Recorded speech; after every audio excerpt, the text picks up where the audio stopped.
menjadi penting. Pemirsa, Komisi Pemilihan Umum mengeluarkan surat edaran untuk memperpanjang masa rekapitulasi suara dengan alasan banyak kendala di tingkat kecamatan. Perludem menilai jika molornya rekapitulasi berdampak pada mundurnya penetapan hasil pemilu, maka KPU melanggar Undang-Undang tentang Pemilu.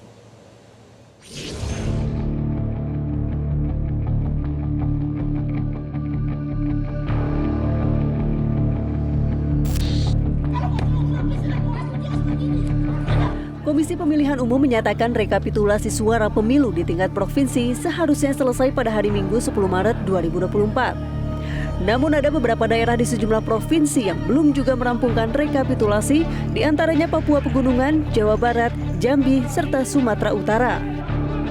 Komisioner KPU Idap Holik mengungkapkan pihaknya mengeluarkan surat edaran untuk memperpanjang rekapitulasi daerah sebagai akibat force majeure di luar perkiraan rekapitulator. KPU Deli Serdang salah satunya yang hingga kini belum selesai rekapitulasi karena banyaknya protes dan permintaan pembongkaran plano. Di KPU Serdang kita sudah minta izin perpanjang terkait tahapan rekapitulasi di tingkat kabupaten. Kemarin kita sudah minta izin ke KPU RI melalui KPU Provinsi, dan KPU Provinsi menyampaikan diberi izin sebelum selesai masa rekap di tingkat provinsi. Ya, ada beberapa kecamatan yang kita harus membuka C hasil, C plano untuk menyandingkan data yang kita diberikan teman-teman saksi dan teman-teman Bawaslu. Karena ada perbedaan sehingga kita langsung perbaiki. Perkumpulan untuk Pemilu dan Demokrasi atau Perludem menyoroti KPU yang membolehkan rekapitulasi suara di daerah meski jangka waktu sudah lewat. Direktur Eksekutif Perludem Hairunisa Nur Agustiati menyebut KPU gagal memitigasi risiko soal potensi permasalahan pada tahap rekapitulasi. Jika penetapan hasil pemilu mundur, maka KPU melanggar Undang-Undang tentang Pemilu. Misalnya ada tertunda ya, misalnya baik itu di tingkat kabupaten kota maupun di tingkat provinsi.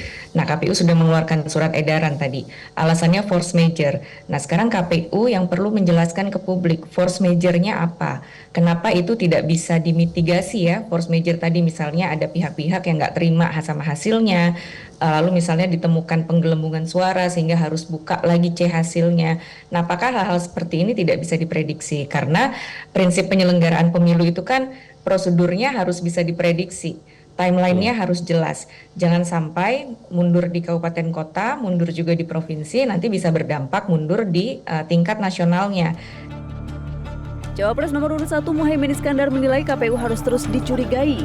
Pasalnya ada sejumlah masalah dalam penyelenggaraan pemilu yang membuat resah masyarakat, mulai dari Sirekap hingga jadwal rekapitulasi di beberapa daerah yang mundur. Pokoknya kita harus curigai KPU terus. Semua schedule harus dipenuhi, karena kalau ada pengunduran penghitungan, pengunduran dan lain-lain, patut kita curigai. Pokoknya penundaan pergantian sistem di tengah jalan itu warning, lampu merah, harus kita curigai. Pasti ada sesuatu di balik itu. Mengacu pada peraturan KPU nomor 5 tahun 2024, tenggat waktu rekapitulasi hasil penghitungan suara yakni 2 Maret untuk tingkat kecamatan, 5 Maret untuk kabupaten kota, 10 Maret untuk provinsi, dan 20 Maret 2024 untuk nasional. Tim Liputan Metro TV. Jelajahi cara baru mendapatkan informasi. Download Metro TV Extend sekarang.